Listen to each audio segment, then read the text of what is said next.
என்ன பண்றது சொல்லுங்க? ஆல்ரெடி 2 மேனேஜரை ரிமாண்டே பண்ணியாச்சு. இப்ப இவங்களை அரெஸ்ட் பண்ணிருக்கோம். இப்ப நான் எந்த ஃபேவர் பண்ணாலும் நான் பெருசா வாங்கிட்டேன்னு சொல்லிடுவாங்க. முரளி, மண்டே பெயில் எடுக்கிறதுல ஏதாவது பிரச்சனை வந்தா என்கிட்ட கண்டிப்பா சொல்லுங்க, நான் ஹெல்ப் பண்றேன். ஓகே?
உன் பேர் என்ன?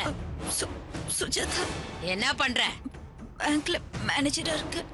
ஏய், நீ வேலை செய்யற பேங்க்ல வேணா நீ பெரிய இருக்கலாம், ஆனா இங்க இப்போ நீ ஒரு அக்யூஸ்டு தான். அத ஞாபகத்துல வச்சுக்கிட்டு பேசு, புரியுதா?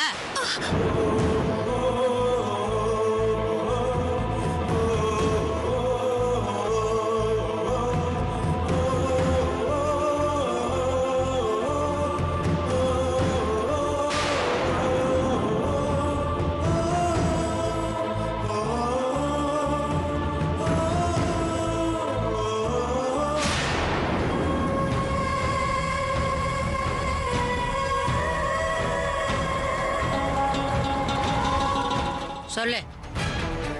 அந்த பொறுக்கிங்களோட சேர்ந்துக்கிட்டு போலி டாக்குமெண்ட்ஸுக்கு கோடி கணக்கில் பணத்தை லோனா வாங்கி கொடுத்து ஃப்ராட் பண்ணியாமே, நிஜமாவா? இத பாருங்க, இந்த மாதிரி அசிங்கமான வார்த்தையெல்லாம் என்ன பார்த்து யூஸ் பண்ணாதீங்க. நான் ஒரு கௌரவமான வேலையில இருக்கேன்.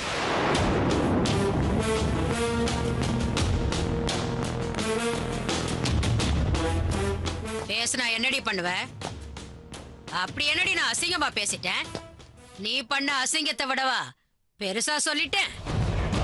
பப்ளிக் பணத்தை பெருமாள் கோயில சுண்டல் குடுக்கற மாதிரி குடுத்துட்டு உனக்கு ராங்கா பேச்சு வரையா?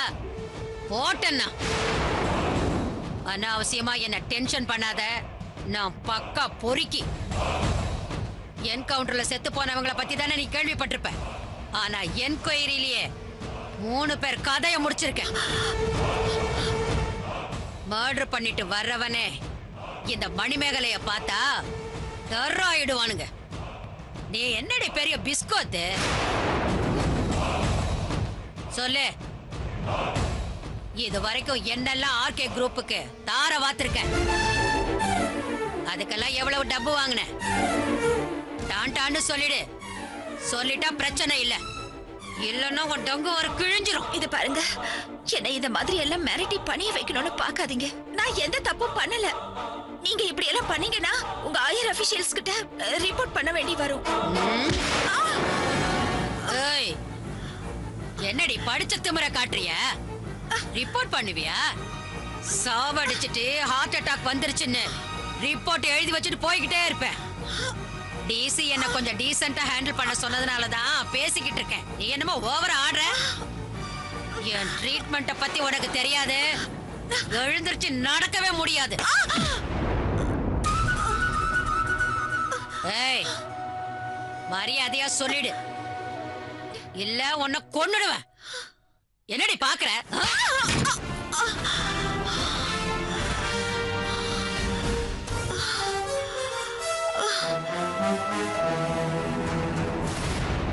ஏய் ஏய், எழுந்திரி. என்ன டிராமா பண்றியா? ஒன்ன தாண்டி. ஏய்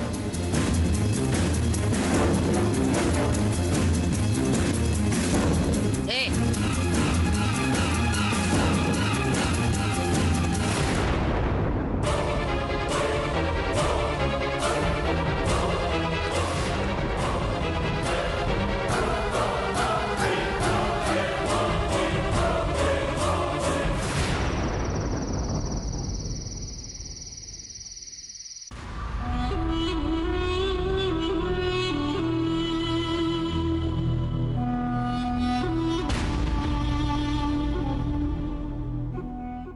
ஏன் பிரகாஷ், இந்த விஷயத்தை நித்யாவை நேர்ல மீட் பண்ணி சொன்னானே, அவளே இந்த பிரச்சனைக்கு ஒரு சொல்யூஷன் சொல்லுவாள்ல. ஏண்டா, என் வீட்ல இருக்கவங்களுக்கு தான் இந்த கல்யாணத்துல இன்ட்ரெஸ்ட் இல்லைன்னு நினைச்சேன். இப்ப உனக்கும் அது பிடிக்கலையா? இந்த மாதிரி என் அக்காவை சீட்டிங் கேஸ்ல சந்தேகப்பட்டு அரெஸ்ட் பண்ணிருக்காங்கன்னு சொன்னா நித்யாவே என்ன தப்பா நினைக்க மாட்டா? அவசரப்பட்டு தப்பு பண்ணிட்டோமோன்னு யோசிக்க மாட்டா? இல்ல, நித்யா கிட்ட இந்த ப்ராப்ளத்தை சொல்லி சால்வ் பண்ண முடியாது. அவ டென்ஷன் ஆகி நோ சொல்லிட்டா ஆட்டமே ஓவர் ஆயிடும். இந்த ஐடியா ஒர்க் அவுட் ஆகாது. வேற ஏதாவது தான் யோசிக்கணும். இப்போ சுஜாதா அக்காவை அரெஸ்ட் பண்ணதுக்கு காரணமே ஒரு ரூம்ல போலீஸ் தேடி எடுத்த அந்த கணக்குல வராத பணம் தானே? அந்த பணம் உன் கல்யாண செலவுக்காக உன் மாமனார் கொடுத்தது தானே? அவர்கிட்ட போய் விஷயத்த சொல்லி அந்த பணத்தை பேங்க்ல எடுத்ததுக்கான எவிடன்ஸை வாங்கி அதை சென்னையில போலீஸ் கிட்ட காட்டிட்டா சுஜாதா அக்காவை விட்டுருவாங்கல்ல. இந்த கல்யாணம் நடக்கிறது மட்டும் இல்ல, உங்க அக்காவும் ரைட் ராயெல்லாம் வந்துடலாம்ல. இந்த ஐடியா நல்லா தான் இருக்கு. ஆனா இதுலயும் ஒரு சின்ன பிரச்சனை இருக்கு. கணக்குல வராத பணத்தோட ஆதாரத்தை மாமா கிட்ட கேட்கும்போது ஏன் எதுக்குன்னு கேட்க மாட்டாரா? அப்ப இந்த விஷயத்த சொன்னா அவருக்கு கோபம் வராதா? ஒரு பேங்க் மேனேஜர் வீட்ல ரைட் நடத்துற அளவுக்கு போலீஸ் டீம் இறங்கி இருக்குன்னா கொஞ்சமாவது ஆதாரங்கள் கிடைக்காமயே அவங்க பண்ணுவாங்கன்னு அவர் யோசிச்சா என்ன ஆகும்? மாமா இந்த ஊர்ல ஒரு பிக் ஷாட்ங்கிறப்ப அவருக்கு போலீஸ் டிபார்ட்மெண்ட்லயும் கண்டிப்பா ஏசி டிசின்னு ஐஆர் ஆபீசர்ஸ் எல்லாரையும் தெரிஞ்சிருக்கும். அவங்க மூலமா என்ன நடந்திருக்கும்னு விசாரிச்சு நம்ம கிட்ட நேரம் 0.5% அக்கா மேல தப்பு இருந்தா கூட நம்ம எல்லாரையும், எஸ்பெஷலி என்ன, கெட் அவுட் அண்ட் கெட் லாஸ்ட்னு சொல்ல மாட்டாரு. பாயிண்ட் மச்சி. நீ பிடெக் படிச்சதை விட லா படிச்சிருக்கலாம், அதுவும் கிரிமினல் லா. ஒவ்வொரு விஷயத்தையும் டீப்பா அலசி பிண்டடா. நீ மட்டும் லா படிச்சு பிராக்டிஸ் பண்ணியிருந்தேன்னு வச்சுக்க, ஃபீஸ் கூரையை பிச்சுட்டு கொட்டி இருந்திருக்கும். என்ன பண்றது, பிடெக் படிச்சுட்டு லைஃபை வேஸ்ட் பண்ணிட்டியாடா. டே ராம், நான் டைம் பாஸ் பண்றதுக்காக உன்னை கூப்பிடல. இந்த மாதிரி சிக்கலான சூழ்நிலையில ஹெல்ப் பண்ணு வந்தா உன்னை கூப்பிட்டேன். உன்னால ஐடியா கொடுக்க முடியாட்டியும் பரவாயில்ல, இப்படி மொக்கையா பிளேட போட்டு அறுக்காத. உன் வருங்கால மாமனாருக்கு விஷயம் தெரியணும், ஆனா தெரியாமலும் இருக்கணும். புரியணும், ஆனா பிரச்சனை வராமலும் இருக்கணும். இன்ட்ரெஸ்டிங்கான பசில் மாதிரி இருக்கு. பிரகாஷ், ஒரு சூப்பர் ஐடியா. டேய், கொஞ்சம் திரும்பி கேளுடா. இல்ல, நீ விஷயத்த சொல்லு. ஒர்க் அவுட் ஆகுமா இல்லையான்னு கேட்டு திரும்புறேன். சரி, அப்படி ஒர்க் அவுட் ஆச்சுன்னு வச்சுக்க, எனக்கு என்ன தருவ? நீ ஐபேட் வாங்கணும்னு ஆசைப்பட்டல, அதை நான் வாங்கி கொடுக்க தரேன். நிஜமா வாங்கி தருவியா? அப்புறம் யார் சொன்னதுன்னு கழட்டி விட்டுற மாட்டேயே. டீலா? டீல்டா. டைம் போயிட்டே இருக்கு. என்ன விஷயம் சீக்கிரம் சொல்லி தல. மச்சி, நான் சொல்றத கவனமா கேட்கணும். ஐ மீன், நல்லா கான்சென்ட்ரேட் பண்ணி கேளு. நித்யாவை நீ கல்யாணம் பண்ணிக்கிறது உங்க அக்கா சுஜாதாவுக்கு ஆரம்பத்துல இருந்தே பிடிக்கல. நித்யாவை கல்யாணம் பண்றது அக்காவுக்கு பிடிக்கலன்னுலாம் சொல்ல மாட்டேன். அவங்க கிட்ட ஒரு வார்த்தை கூட கேட்காம நானே முடிவு பண்ணிட்டு வந்துட்டேன் தான் என் மேல கோவமா இருந்தாங்க. மச்சி, இந்த விஷயம் நித்யாவுக்கு தெரியுமா? தெரியும். என்கிட்ட சரியா பேசுறது இல்லைன்னு தெரியும். மத்தபடி டீட்டெயிலா அவளுக்கு தெரியாதுடா. மாமா கொடுத்த பணத்துல என்ன தவிர வேற யாருக்கும் எதுவும் வாங்கலன்ற விஷயம் மட்டும் அவளுக்கு தெரியும். இத கூட ஏன் சொன்னா, இங்க வரப்ப மாமா ஏதாவது கேட்க போய் எம்பாரசிங்கா ஆயிடக்கூடாதுங்கிறதுக்காக தான் நித்யா கிட்ட அட்வான்ஸா அதை சொல்லிட்டேன். ஏன்னா என் அக்காவை பத்தி எனக்கு தெரியும். யாரு என்னன்னா யோசிக்கவே மாட்டா, பட்டுன்னு பதில் சொல்லிடுவா. அப்புறம் மாமா வருத்தப்படுற மாதிரி ஆயிடுமேனு தான் அதை கூட நான் சொன்னேன். சரி சரி, நீ விவரங்கிறது எனக்கு தெரியும். Coming to the point. Sujatha அக்காவுக்கும் உனக்கும் நடக்கிற பனிப்போர் பத்தி நித்யாவுக்கு தெரிஞ்சிருக்கிறதால கண்டிப்பா அவளும் கொஞ்சம் பில்டப் பண்ணி அவங்க அப்பா கிட்ட சொல்லியிருப்பா. சோ இதையே ஊதி ஊதி பெருசாக்கி லாஸ்ட் மினிட்ல அக்கா என் மேல இருக்கிற கோவத்துல வரமாட்டேன்னு சொல்லிட்டாங்கன்னு கொஞ்சம் உன் அக்காவுக்காக பாசத்துல ஃபீல் பண்ணி கண்கலங்கனா நித்யாவும் ஃபீல் பண்ணா நியூட்டன் லா படி every action has an equal and opposite ரியாக்ஷன்னு ஸ்கூல்ல படிச்சதுல அது அப்படியே அப்ளை ஆகி கல்யாணம் பண்ணியே ஆக வேண்டிய கட்டாயத்துல இருக்கா. ஓ மாமாவும் அதுக்கு சரின்னு சொல்லி கல்யாணத்தை நடத்திடுவாரு. என்ன சொல்ற? இந்த விஷயம் எங்க மாமாவுக்கு தெரியாத வரைக்கும் ஓகே. பட் அப்பா அம்மாவை எப்படியாவது இங்க வர வச்சிடணும். அப்புறம் அக்காவுக்காக ரொம்ப உருகிற மாதிரி ஆட்டம் போட்டுக்கிட்டு இருக்க விஜய் அக்காவை எப்படியாவது சைலண்ட் பண்ணணும். இப்படி பண்ணா யாருக்கும் டவுட் வராது. கல்யாணத்துக்கு அப்புறம் தெரிய வந்தா என்ன பண்ண முடியும்? சேம் சைடு கோல் போட்டுரு. உங்க அம்மாவோட உயிரை காப்பாத்துறதுக்காக தான் இதை பண்ணேன்னு சொல்லிடு. இதை கேட்டு அவ மட்டும் இல்ல உன் மாமியாரும் உருகி நெகிழ்ந்து போயிடுவாங்க. சரி வா, முதல்ல இந்த விஷயத்த மாமா கிட்ட சொல்லி அவரை எப்படியாவது கன்வின்ஸ் பண்ணுவோம். எங்க அப்பா விட மாமா மேல நித்யா அப்பாவுக்கு ஒரு நல்ல மரியாதை இருக்கு. சரி வா போய் சொல்லலாம். சொல்லலாம். ஐடியா ஓகே இல்ல? எனக்கு ஐபேடு. இது மட்டும் நடக்கட்டும். ஐபேடு ஐபோன் ரெண்டையும் வாங்கி தரேன். அங்க நான் சொல்லும் போது எனக்கு இது பிடிக்கலன்ற மாதிரி சொல்லுவேன். இல்லனா எங்க அக்கா விஜய் என்ன செல்ஃபிஷ் சான்ஃபிஷ்னு கத்த ஆரம்பிச்சிடுவா. அப்புறம் காரியமே கெட்டு போயிடும். பார்க்கறதுக்கு கல்யாணராமன் மாதிரி இருக்கிறான். பண்றதெல்லாம் கில்லி பிரகாஷ்ராஜோட மோசமா பண்றானே. இவங்கிட்ட கொஞ்சம் உஷாரா தான் இருக்கணும்.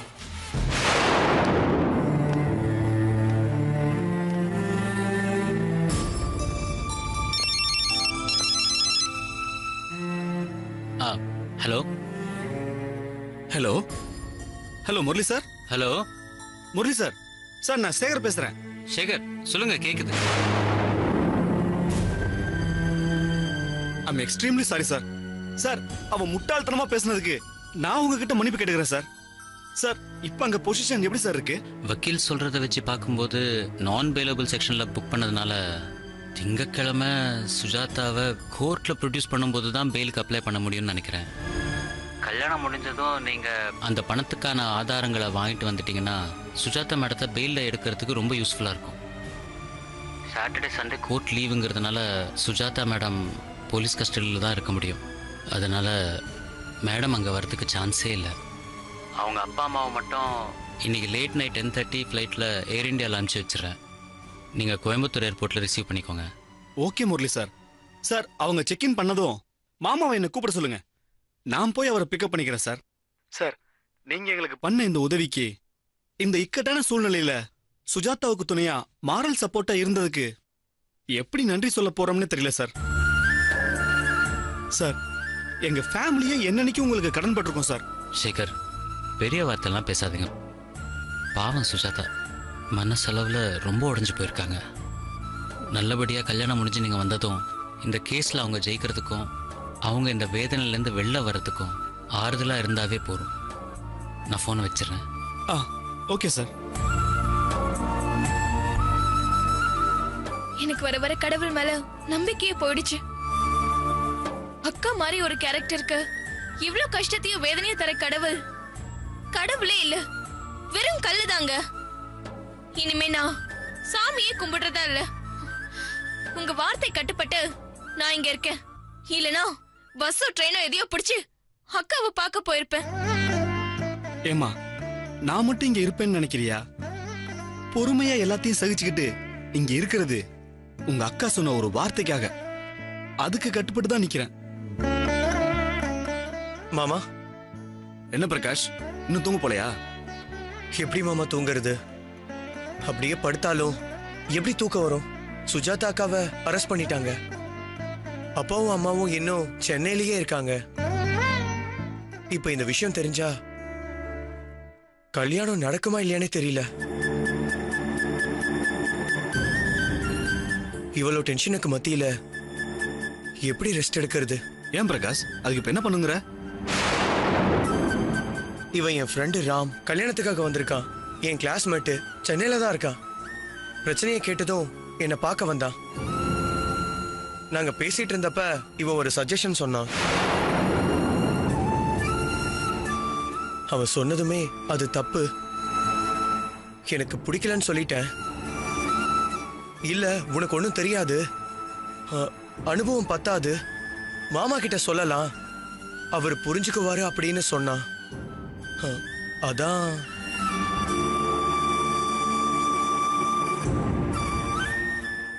டேய் சொல்லுடா. நீ சொல்றா. நீ சொல்லு. 2 பேர்ல யாராவது ஒருத்தர் வாயை திறந்து சொல்லுங்க. எனக்கு நிறைய வேலை இருக்கு. மாமா, அவன் சொன்னது வெறும் சஜஷன் தான். நீங்க உடனே ரியாக்ட் பண்ணாம யோசிச்சு சொல்லுங்க மாமா. இப்ப சொல்ல போறியா இல்லையா? இல்ல, சொல்லிடுறேன். அக்காவை அரெஸ்ட் பண்ணிருக்காங்கன்னு சொன்னாதானே பிரச்சனை. நித்யாப்பா இந்த கல்யாணத்துக்கு ஒத்துக்குவாரா நிறுத்துவாரான்னு ஏன் பயப்படணும்? பேசாம அக்கா என் மேல கோவமா இருக்கிறதுனாலதான் இந்த கல்யாணத்துக்கு வரலன்னு சொல்லிட்டா.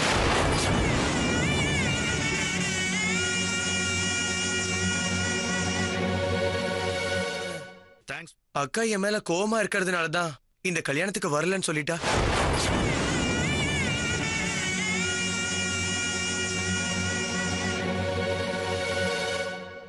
இது ராம் கொடுத்த ஐடியாவா?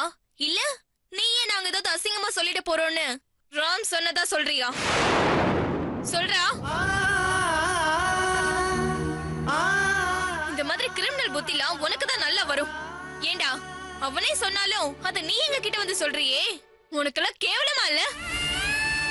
ஏண்டா ஒரு பிஸ்கட் போட நாய் கூட நன்றியோட வாலாட்டுண்டா. உன்னை வளர்த்து ஆளாக்குன அக்கா மேல உனக்கு நன்றி கூட இல்லாம போச்சடா. ஏண்டா கூட பிறந்த அக்காவை அரெஸ்ட் பண்ணி ஜெயில வச்சிருக்காங்கிற கவலை கொஞ்சமாவது இருக்காடா? என்ன ஜென்மண்டா நீ? அவன்கிட்ட எப்படிங்க அதை எதிர்பார்க்க முடியும்? அவனுக்கு இருக்கிற ஒரே கவலை எந்த பிரச்சனையும் இல்லாம அவனுக்கும் நித்யாவுக்கும் கல்யாணம் நடக்கணும்.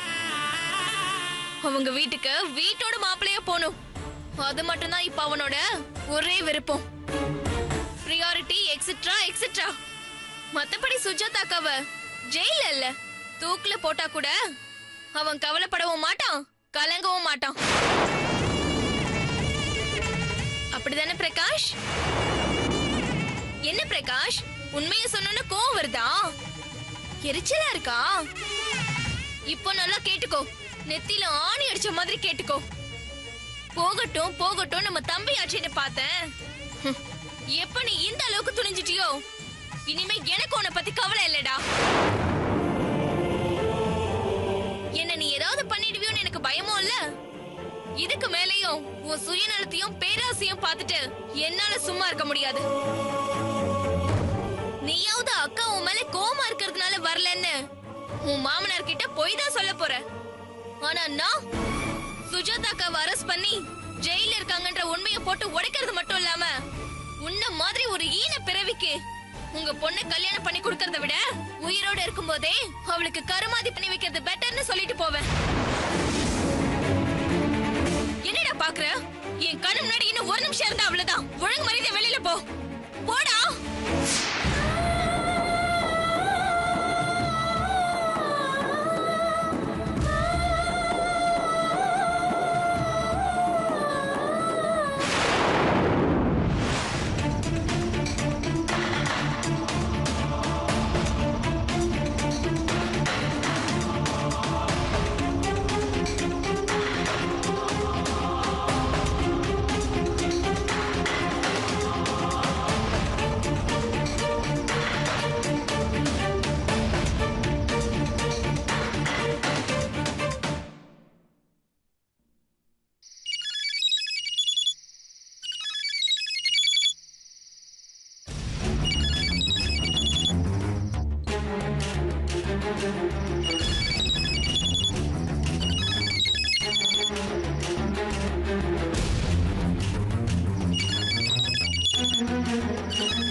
ஹலோ.